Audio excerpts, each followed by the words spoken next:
السلام علیکم ورحمۃ اللہ وبرکاتہ. بسم اللہ الرحمن الرحیم. الحمد للہ رب العالمین، والصلاة والسلام علی خاتم الانبیاء والمرسلین وعلی آلہ وصحبہ اجمعین. اما بعد. سوال ہے کہ ایک بہن مسلمان ہو گئی ہے اور اپنے ماں باپ کی طرف سے عمرہ کرنا چاہتی ہے، جبکہ فی الحال ان کے والدین مسلمان نہیں ہوئے. کیا ان کے لیے یہ عمرہ کرنا درست ہوگا؟ تو اولاً تو یہ واضح ہونا چاہیے کہ یہ عمرہ درست نہیں.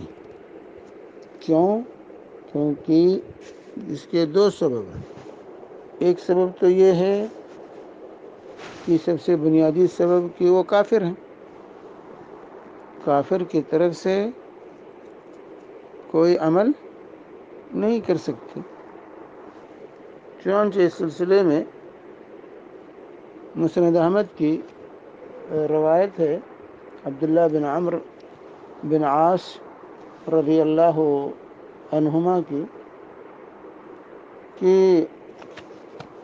ان کے دادا عاص بن وائل السہمی جو کہ کافر تھے،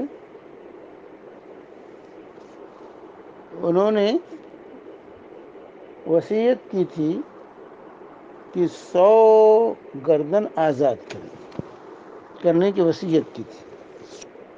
تو ان کے بیٹے ہشام بن عاص بن وائل سہمی نے 50 غلاموں کو آزاد کر دیا، اور ان کے بیٹے عمر بن عاص رضی اللہ تعالی عنہ نے ارادہ کیا کہ 50 باقی جو ہیں وہ آزاد کر دیں غلام.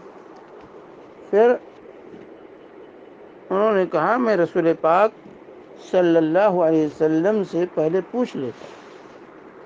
جب نبی کریم صلی اللہ علیہ وسلم کی خدمت میں حاضر ہوئے، کہا یا رسول اللہ ان ابی اوصى ان یوتق عنہ 100 رقبہ وان ہشاما آتق عنہ 50 وبقیت علیہ 50 افآتق عنہ.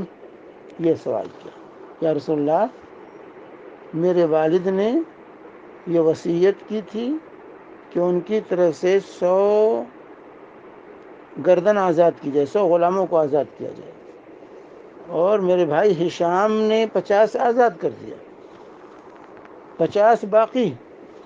تو کیا میں اپنے والد کی طرف سے آزاد کر سکتا ہوں؟ تو اللہ کے نبی صلی اللہ علیہ وسلم نے اس موقع پر فرمایا تھا کہ لو کان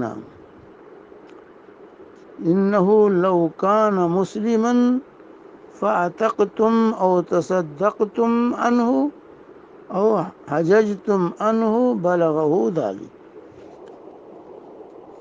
اور پھر جو ہے کہ اگر وہ مسلمان ہوتا اور تم آزاد کرتے یا صدقہ کرتے یا اس کی طرف سے حج کرتے تو اس کا ثواب اس کو پہنچتا، لیکن جو مسلمان نہیں تھا. اور پھر دوسری روایت میں ہے لو کان اقر بالتوحید فصمت وتصدقت عنہ نفعہ ذلک.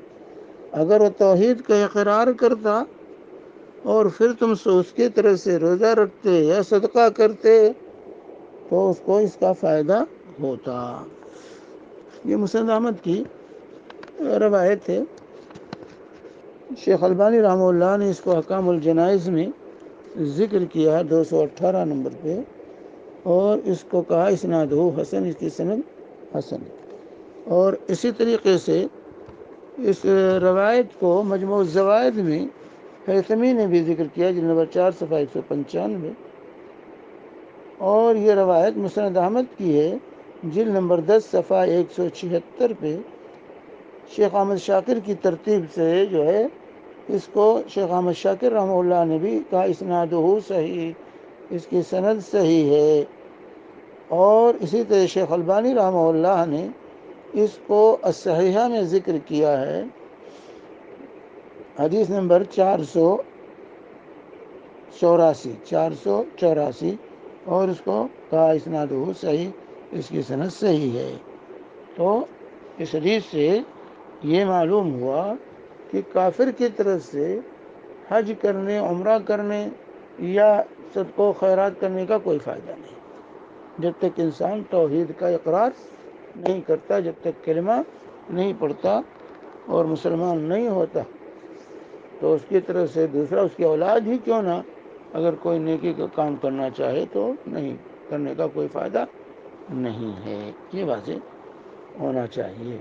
تو اور دوسری چیز یہ ہے کہ ابھی اس کے والدین زندہ ہیں، اور زندے کی طرف سے دیکھیے حج بدل عمرہ بدل صرف دو صورتوں میں ہے، یا تو وفات پا چکے ہوں، مسلمان ہو وفات پا گئے،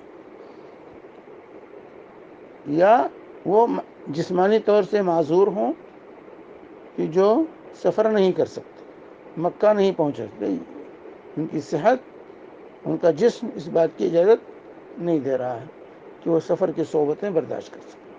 تو ایسے لوگوں کے لیے حج بدل عمر بدل ہے، بشرطے کہ وہ مسلمان ہوں۔